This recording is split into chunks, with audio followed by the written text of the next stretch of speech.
ناظرین کرام، احمد مبارک کا آداب قبول کیجیے۔ سخنور میں آپ کی خدمت میں پھر حاضر ہوں۔ آج ہمارے ساتھ ہیوسٹن سے تشریف لائے ہوئے سید پرویز جعفری موجود ہیں۔ میں ان کا شکریہ ادا کرتا ہوں کہ وہ اسٹوڈیوز میں آئے، بہت زحمت کی۔ بہت خیال تھا کہ زمانوں سے کہ جب کبھی موقع ملے گا تو پرویز جعفری صاحب کی اور عشرت آفرین صاحبہ کی ان کے ساتھ گفتگو ہوگی، تو آج دونوں ہی تشریف لے آئے مشاعرے میں، تو ہم نے سوچا کہ ایک گفتگو آپ تک پہنچائی جائے، ان سے پوچھا جائے کہ شعر، اردو زبان، اس کا مستقبل، یہ سب کیسے دیکھتے ہیں۔ جعفری صاحب بہت بہت شکریہ کہ آپ تشریف لائے۔ بہت شکریہ کہ آپ نے جو ہے موقع دیا ہمیں۔ بڑی محبت، آپ نے اتنی تکلیف اٹھائی اور ہم اس سفر میں آئے، ٹریفک بھی تھا، تھکے ہوئے بھی ہیں آپ، مگر بہرحال بہت شکریہ۔ تھوڑی سی بزم آپ کے ساتھ سجی۔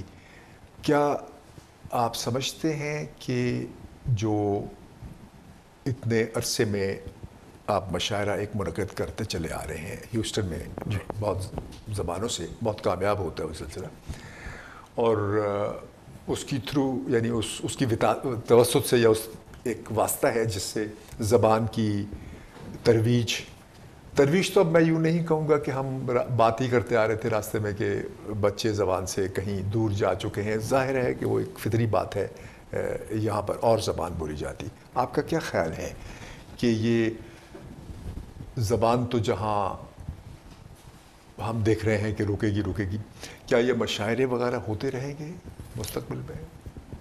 بھائی میرا خیال نہیں ہے، اور جیسا کہ آج میں نے مشاعرے میں بھی کہا کہ عبداللہ بھائی کی اللہ اور ہمت اور صحت دے ان کو کہ وہ اس کو آگے بڑھاتے رہیں، لیکن ہمارا خیال ہے کہ ہم لوگوں کے بعد یہ سلسلہ ختم ہو جائے گا۔ اس کی دونوں وجہ ہیں۔ میرے حساب سے شاعر نہیں رہ گئے، اور اس سے زیادہ سامعین نہیں رہ گئے۔ یعنی میرا تو آپ ابھی بتا رہے تھے کہ آپ نے کوئی مشاعرہ میرا اٹینڈ کیا ہے، 300، 400، 500 آدمی میرے مشاعرے میں آ جاتے تھے، اور سمجھنے والے آتے تھے۔ اب صورتحال یہ ہے کہ وہ میں اپنے پرانے ویڈیو دیکھتا ہوں تو پوری صف آگے بیٹھی ہوئی زیر زمین جا چکی ہے، تو مایوسی ہوتی ہے۔ جو نئے جو ان کے بچے تھے، اولادیں تھیں، وہ ظاہر ہے کہ وہ تو اردو نہ سمجھنے کی وجہ سے، خصوصاً شاعری۔ بات یہ ہے میرے بھائی کہ ہم لوگ گملے میں لگے ہوئے پھول ہیں، ہماری جڑیں تو ہیں نہیں زمین میں۔ تو جو وہاں سے آنے والوں کا سلسلہ ہے وہی اردو سمجھتا ہے، یا اس کو کچھ مشاعروں سے تعلق ہے۔ اور ہیوسٹن میں نے 25 سالوں میں یہ ایک ماحول پیدا کر دیا تھا کہ جو ڈاکٹر صاحبان اور ان کی بیگمات جو سب کانوینٹ سے پڑھ کے آئے تھے، وہ مجھے پیسے بھی دیتے تھے اور آتے بھی تھے۔ یہ کہتے تھے کہ ہم بہت سمجھ نہیں پاتے، لیکن ہمارے ابا کیا کرتے تھے، اس یاد میں آتے تھے، اس یاد میں، تو وہ اس تہذیب کی وجہ سے آ رہے تھے۔ لیکن وہ نسل ختم ہوتی جا رہی ہے، بچے ان کے جو ہیں وہ انہیں زبان ہی نہیں آتی بنیادی طور سے۔ تو اب جیسے مائیں آنا چاہتی ہیں تو وہ بچے کیا کرتے ہیں، ماں کو دادی کو لے کے دادا کو آئے، انہیں وہاں ڈراپ کر کے کہیں اور چلے گئے، کہا جی جب ختم ہو جائے کال کر دینا، آ کے پک کر لیں گے۔ وہ بیٹھیں گے نہیں، ان کے زبان ہی نہیں سمجھ میں آتی۔ آپ کو جو شاعری کی طرف توجہ ہوئی، وہ ظاہر ہے کہ خاندان میں جیسے سردار جعفری صاحب اور سب موجود تھے، تو آپ ان کو دیکھ کر آئے یا کوئی سپارک تھا اندر؟ بھائی اندر کا شعلہ تھا؟ سردار جعفری صاحب میرے والد کے بڑے بھائی تھے، لیکن میرے اور ان کے درمیان 4 دہائیوں کا فرق ہے۔ میں جب پیدا ہوا تو وہ بمبئی میں اسٹیبلش ہو چکے تھے، اور بہت کم رامپور آنا ہوتا تھا، تو نہیں انہیں دیکھ کے تو نہیں، ظاہر لیکن ہم لوگ جو ہیں شیعہ خاندان جو ہے کہنا پڑے گا، ہماری تربیت ہوتی ہے انیس کے مرثیوں سے. کیا کہ یعنی وہ موضوع ہو جاتے ہیں، موضوع تباہ ہو جاتا ہے اس لیے کہ پہلے دن سے بیٹھ کے کان میں انیس کے مرثیے اور سوس پڑھتے ہیں. کیا اچھا کہا. وہ بناتے ہیں. واہ واہ. پھر اس کے بعد ہم علی گڑھ پہنچ گئے تو اصل میں علی گڑھ میں تربیت ہوئی. واہ. تو وہیں پڑھے آپ علی گڑھ؟ میں علی گڑھ میں پہنچا، اور جب میں علی گڑھ پہنچا تو علی گڑھ لبالب بھرا ہوا تھا شاعروں اور ادیبوں سے. اچھا.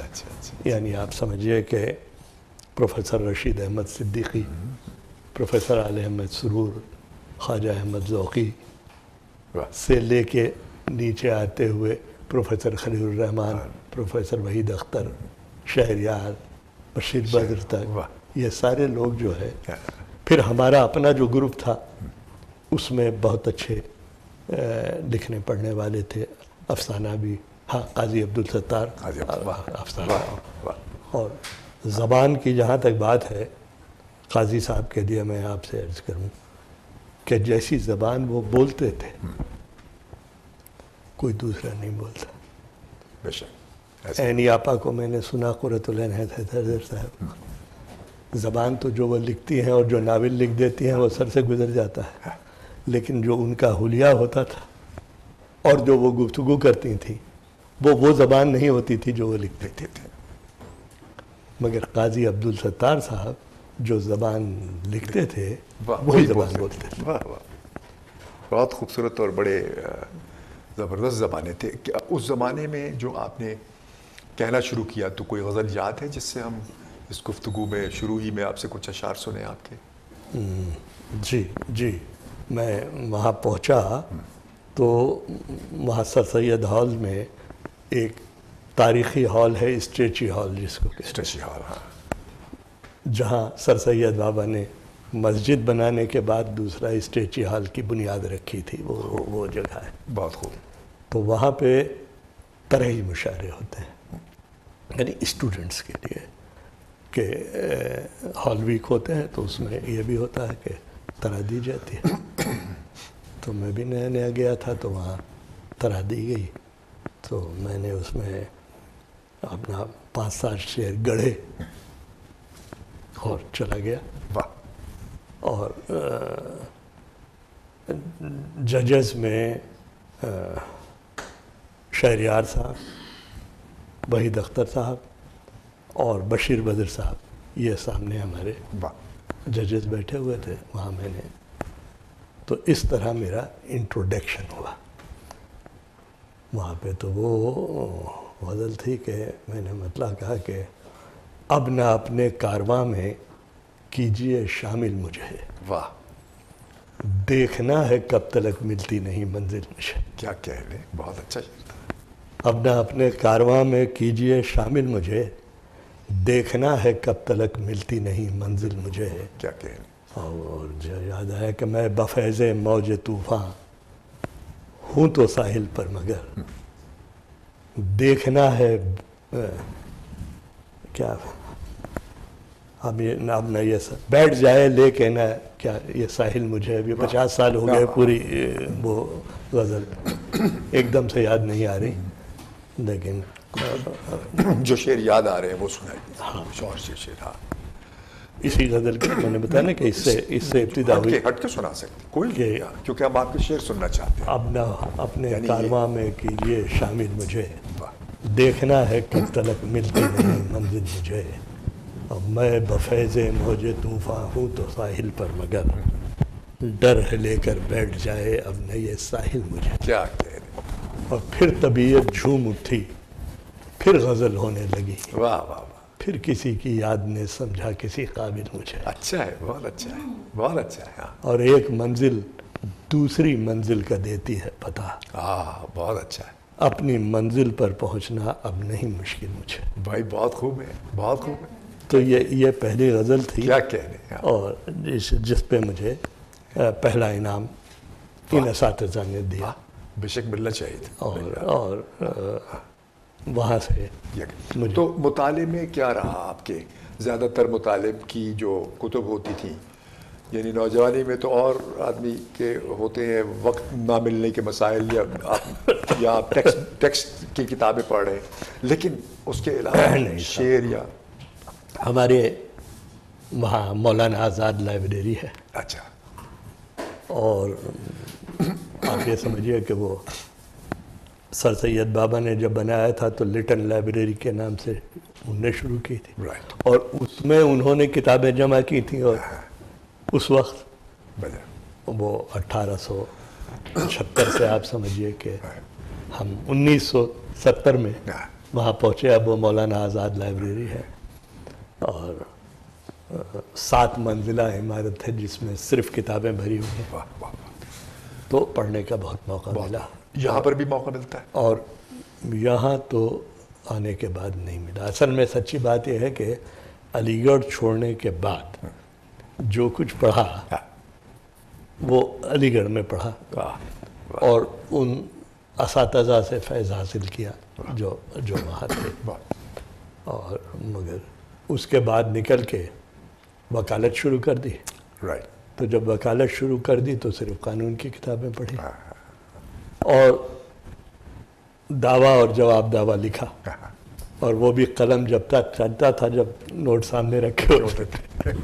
بہت خوب. تو اس نے تباہ کر دیا. ہاں، یہ بالکل ٹھیک بات کہی. اب اس کے بعد جب ہجرت کر کے امریکہ آئے تو یہاں تو دوسری مسائل کہ 10-12 گھنٹے کام کرو جی، اور سفر میں 2 بچے بیوی کے ساتھ یہاں پہ آئے تو کام کرنا ہے. اور تو آپ یہ سمجھیے کہ اب ریٹائرمنٹ کے بعد یعنی علی گڑھ چھوڑنے کے بعد سے جب کووڈ آیا اور گھر میں بیٹھے تو غور سے ہم نے دیکھا کہ ہمارے پاس کتابوں کے انبار لگے ہوئے ہیں. تو شاعری تو پڑھ لیتے تھے کیونکہ آپ کو ایک کتاب ملی، آپ نے الٹ پلٹ کے 2-4 غزلیں پڑھی، کچھ 20 سے پڑھی، کچھ ادھر سے پڑھی اور جانا ہوا چلے گئے اٹھ کے. مگر فکشن کے لیے آپ کو کنسنٹریٹ کرنا پڑتا ہے. درست. تو وہ نہیں پڑھی تھی. تو پھر وہاں سے سلسلہ ملا فکشن پڑھنے کا اور کووڈ کی مہربانی سے اس سے بہت ہوا. آدمی نے کتابیں پڑھنی شروع کی. کووڈ میں ایک جو اس کا جو شر میں خیر کا پہلو چھپا ہوتا ہے وہ یہ تھا کہ لوگوں کا اپنے آپ سے ملنے کا ایک موقع ملا. جی بالکل. اچھا، تو آپ نے پھر اس درمیان میں لکھا بھی تو تازہ نظم یا کیونکہ آپ دونوں اصناف میں آپ لکھتے ہیں تو کوئی نظم یا غزل یا جو آپ کو یاد ہے؟ سب دیکھیے میں آپ کو اب ایک واقعہ شیئر کر دوں. ضرور. یہ جو محترمہ ہے ہماری ان کو ہمارے چچا پاکستان سے لے کے آئے. اچھا. یعنی میں 81 میں مشاعروں میں گیا تھا، نشتر پارک کے مشاعرے میں. اچھا. اور اس کے بعد جو ہے 1 مہینے تک وہاں پہ جو ذیلی نشستیں ہوتی رہتی ہیں. ہاں، ہم لوگ اسے مشاعرہ تو نہیں کہتے، نشست کہنا چاہیے. تو اس میں رہا لیکن ان سے کبھی ملاقات نہیں ہوئی. اور پھر ہمارے چچا گئے 84 میں پاکستان اور وہاں انہوں نے ان کو سنا اور انہوں نے کہا کہ بھئی ہم نئے شاعروں کو سناؤ. تو سبط حسن صاحب نے ان کو ریکمینڈ کیا کہ اس کو سنو اور دوسرے لوگوں نے. تو انہوں نے وہیں ان کو دعوت نامہ دے دیا کہ بھئی آؤ ہندوستان. اور ہندوستان ٹائمز کے مشاعرے میں اور بمبئی کا کوئی مشاعرہ تھا اس میں سب انہوں نے. تو ان کی اماں نے سے انہوں نے کہا تو انہوں نے کہا کہ لڑکی ہے ہم تو کیسے بھیج دیں. تو انہوں نے کہا ہماری ذمہ داری ہے، ہمارے گھر رہے گی اور ہم واپس آپ کے یہاں. پہنچا دیں گے. تو بھیج دیا انہوں نے. تو یہاں ہماری ان سے ملاقات خوب بہت خوب انڈیا میں ہوئی. اچھا خیر صاحب اب وہ معاملات آگے بڑھے تو اس کے بعد ہم واپس ان کے ساتھ بمبئی گئے اور چچا جان سے ارادہ ظاہر کیا اپنا کہ کیا یہ ممکن ہے, ہم یہ چاہتے ہیں ہم لوگ. تو انہوں نے کہا کہ ہاں میرا خیال ہے کہ کوئی مشکل بات نہیں ہے, لیکن میں تم دونوں سے الگ الگ بات کروں گا. اچھا ٹھیک ہے. ان سے کیا بات کی مجھے نہیں معلوم, میں نے آج تک پوچھا بھی نہیں. مجھ سے جو انہوں نے کہا, کہنے لگے کہ عشرت بہت اچھی شاعرہ ہے. میں نے کہا ہے. کہنے لگا میں نے سنا تم بھی شعر وعر کہتے ہو. میں نے کہا جی ہاں کچھ. تو کہنے لگے تمہارے خیال میں کون اچھا شاعر ہے؟ تو میں نے کہا وہی اچھی شاعر ہے. واہ, پھر تو شادی ہو جانی چاہیے تھی. کہنے لگے کہ اصل میں وہ بہت اچھی شاعر ہے اور میں یہ نہیں چاہتا کہ وہ ضائع ہو جائے. اچھا. اور اس کے بعد انہوں نے مجھے عصمت چغتائی اور شاہد لطیف سے لے کے اور نرگس اور سنیل دت اور امیتابھ بچن اور جیا بھادری اور گرو دت اور ان کے سب کے قصے بیان کیے.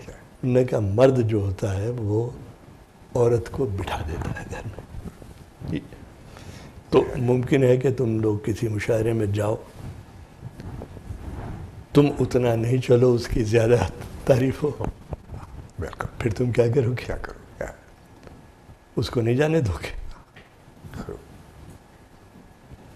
تو میں نے کہا نہیں, میں یہ جانتا ہوں بہت اچھی شاعرہ ہے اور میں چلے کوئی مسئلہ نہیں ہوگا. انہوں نے کہا کیا ہوگا؟ میں نے کہا میں چھوڑ دوں گا شاعری. اچھا, مجھے اور بہت سے کام آتے ہیں, میں وہ کروں گا. شاعری یہ کرے گی اور اس میں یہ مسئلہ کبھی پیدا نہیں ہوگا. تو یہ معاملہ چلتا رہا اور اس پہ ہم تقریباً قائم رہے. اور اب تک قائم ہے. اب تک قائم ہے. مگر نہیں, وہ تو وہ ہے نا کہ چور چوری سے جائے ہیرا پھیری سے نہ جائے. تو یہ ہیرا پھیری والی, تو مطلب یہ کہ آمدن شاعری نہیں کرتے. ٹھیک ہے. مگر اب کبھی ہو جائے تو آمد جس کو کہتے ہیں تو وہ ہو جاتی ہے. بہت خوب. تو کہتے رہتے ہیں. اور کچھ پیش کیجئے سامعین کے لیے. سامعین کے لیے میں نے یہ غزل سنا دیتا ہوں آپ کو ابھی, جو کہ یار کیا دن تھے وہ فرحت پیارے. اور یہ فرحت جو ہے ہمارے دوست فرحت احساس ہے. اچھا ٹھیک ہے. فرحت اللہ خان جو ہمارے اس وقت کے ساتھی تھے, اور یہ ریختہ کے آج کل چیف ایڈیٹر ہیں. اچھا ٹھیک ہے. تو یار کیا دن تھے وہ فرحت پیارے, کس قدر تھی ہمیں فرصت پیارے. خوب ہے. اور گرد پھرتے تھے ہمارے بھی کئی, خوش ادا موہنی صورت پیارے. واہ. اور آئینہ دیکھ کے سوچا تھا کبھی ایسی ہو جائے گی صورت پیارے. اور اپنا انجام یہی ہونا تھا, ہم نے کی خود سے بغاوت پیارے. اور سخنا آباد کی گلیوں کے نثار تھے جہاں اہل طریقت پیارے. اور کس ضرورت پہ انہیں وار دیا, تھی ہمیں جن کی ضرورت پیارے. کیا کیا کیا کیا. اور ہائے وہ لوگ وہ ہنگامہ گرم, ہائے وہ بزم وہ صحبت پیارے. خوب. اور اختلافات بہت تھے لیکن تھی نگاہوں میں مروت پیارے. بے شک. اور مٹتے جاتے ہیں پرانے سب نقش, اٹھتی جاتی ہے شرافت پیارے. اور یہ جو دو چار ملاقاتیں ہیں جانیوں ان کو غنیمت پیارے. بات خوب، بات خوب. تو کچھ اور بھی سنا دیجیے پھر تاکہ آپ سے ہاں تو بس یہ ایسے ہی ہو جاتے ہیں کہ اب جیسے فرت آئے مشاعرے میں تو ہو گیا تو ورنہ عام طور سے ہاں اسی طرح سے وہ نہیں کہتے، تحریک نہیں ہوتی. اچھا اور سنا دیں آپ کو. اب منور رانا ہمارے دوست تھے عزیز، انہوں نے ہجرت پہ بہت سے شعر کہہ ڈالے اور وہ کتاب ہمیں بھیجی. تو میں نے ان سے کہا کہ یار تم نے کون سی ہجرت کی ہے؟ رائے بریلی سے لکھنؤ آ گئے. ہجرت تو ہم نے کی ہے. تو انہوں نے کہا پرویز بھائی تو لکھیے. تو میں نے کہا نہیں یار میں تو چھوڑ چھاڑ دیا، تم لکھو. تو خیر جب وہ منور آئے ہیوسٹن تو میں نے یہ 8-10 شعر کہے ان کے لیے، اور وہ بھی ایسے ہی شروع ہوتے ہیں کہ منور یار کیا بتلائیں کیا کیا چھوڑائیں. منور یار کیا بتلائیں کیا کیا چھوڑائے ہیں، دیوانے اپنے پیچھے ایک دنیا چھوڑائے ہیں، اور کھلا ماں کی دعاؤں کا صحیفہ چھوڑائے ہیں، اور پرانے طاق میں آنکھوں کو جلتا چھوڑائے ہیں، اور بدن کی خاک اٹھا لی اور چہرہ چھوڑائے ہیں، حویلی میں مسافر اپنا سایہ چھوڑائے ہیں، اور ہرے جزدان میں لپٹی ہوئی صدیوں کی تنہائی اور ایک محراب میں خوشبو کا جھونکا چھوڑا ہے، اور وہاں شاخوں پہ کوئل مست ہو کر کوکتی ہوگی، ہم اپنے باغ میں آموں کو پکتا چھوڑا ہے، اور جہاں بارش کی بوندیں ٹین پہ ملہار گاتی تھی وہ سامن چھوڑ آئے ہیں، وہ کوٹھا چھوڑ آئے ہیں، اور جسے صدیوں کی محنت سے بزرگوں نے بنایا تھا وہ اردو، اور وہ اردو کا لہجہ چھوڑا. واہ واہ کیا بات. یہی تو المیہ ہے جس پہ بات کر رہے ہیں، جس پہ ابھی بات ہو رہی تھی آپ سے کہ جسے صدیوں کی محنت سے جائیدادیں جو چھوڑ گئی وہ تو چھوڑے آئے، وہ تو کوئی مسئلہ نہیں، لیکن جسے صدیوں کی محنت سے بزرگوں نے بنایا تھا وہ اردو، اور وہ اردو کا لہجہ چھوڑ آئے ہیں، اور ہمارے جسم تو رہتے ہیں امریکہ کے شہروں میں. ہمارے جسم تو رہتے ہیں امریکہ کے شہروں میں، وطن میں روح کو اپنے بھٹکتا چھوڑا ہے، اور کہانی کو جہاں سے ایک انوکھا موڑ دینا تھا، کہانی کو جہاں سے ایک انوکھا موڑ دینا تھا، اسی منزل پہ ہم اس کو ادھورا چھوڑا ہے. اور منور یار کیا بتلائیں کیا کیا چھوڑا ہے. کیا کہ بھائی بہت پر لطف رہی ایک چھوٹی سی نشست آپ کے ساتھ.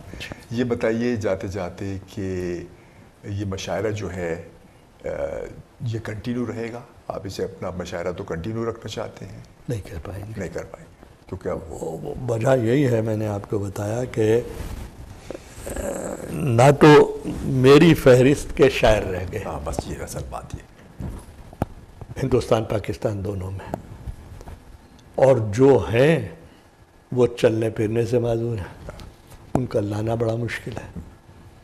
مثال کے طور پہ افتخار عارف صاحب، یا کچھ لوگ ہیں جہاں انور شعور صاحب ہیں، رضا چغتائی صاحب تھے، ویزے ریجیکٹ ہو گئے ان کے. تو اب ہندوستان میں کی جو صورتحال ہے وہاں پہ مشاعرہ جو ہے وہ اردو کی زوال کا وہ تو سوال ہے، وہ تو مشاعرہ نہیں ہے. مطلب یہ کہ وہ پہلے لوگ کوٹھوں پہ چلے جاتے تھے، اب اس کو افورڈ نہیں کر سکتے تو مشاعرے میں آ جاتے ہیں، اور اسی قسم کی شاعرات وہاں پہ جو تو مطلب یہ کہ ایک دو شاعر جو ہیں اب ایک آخری میرے اس میں وسیم بریلوی صاحب بچے ہیں، لیکن ان پہ بھی مشاعرے کا اثر بہت زیادہ ہے، اور ان کے لیے اب مشکل ہو گیا ہے آ کے ہمارے 8-10 مشاعروں میں شرکت کر پانا، تو مجھے نہیں لگتا کہ یہ کنٹینیو کر پائیں گے۔ ٹھیک ہے، عبداللہ بھائی ابھی ہمت نہیں آ رہے ہیں، ہاں وہ کرتے رہیں گے، لیکن دیکھیے کتنے دن کر سکتے ہیں۔ یہ بس ٹھیک ہے۔ تو ہم جو اختتام کہاں ہم ہوں گے، کیا اختتام نغمے کے بعد اگر ہوں گے تو صرف آواز ہوں گے، بس آواز رہ جائے گی۔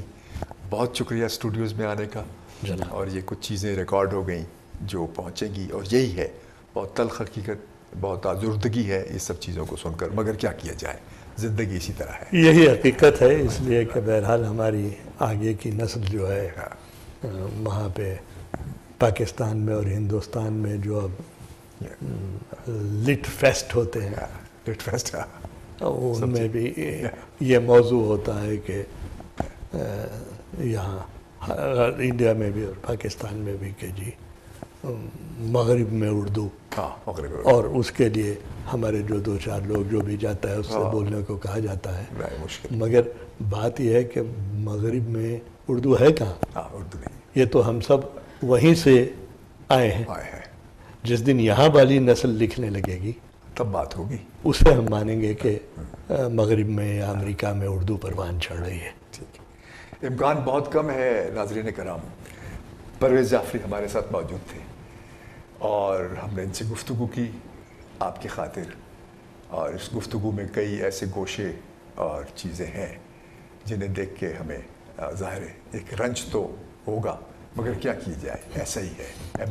دیکھیے ہم بھی یہاں آئے ہیں حمیرہ رحمان کے الوداعی مشاعرے میں شرکت کے لیے، جو 4 دہائی انہوں نے چلائی، یعنی ظفر زیدی کا مشاعرہ، ظفر زیدی 41 سال کے بعد، ہاں، تو وہ ختم ہوتے جا رہے ہیں، اور اس کو آگے ہماری نسل جب تک رہے گی، بس جب تک ہے اسے یاد رکھیں گے ہم، بس یہ کتابوں میں اور ویڈیوز میں کہیں موجود رہیں گے۔ بس کتاب پڑھنے والی بھی ہماری آخری نسل ہے، ہمارے بعد کی جو نسل آ رہی ہے بالکل اس کا کاغذ اور کتاب سے کوئی تعلق نہیں، اس کو اسکرین سے تعلق ہے، اس کا اسکرین سے تعلق ہے۔ تو یہ جو ہاتھ میں دیے ہوئے ہیں یہ سب سے بڑی اس کی وجہ ہے۔ تو کتاب بھی پڑھنے والے نہیں رہیں گے، ہاں یہ جو ڈیجیٹلی آپ ریکارڈ کر رہے ہیں یہی رہ جائے گا شاید۔ بہت شکریہ ناظرین کرام، بہت شکریہ۔ احمد ووارو کو اجازت دیجیے، انشاءاللہ پھر آپ سے ملاقات ہوگی۔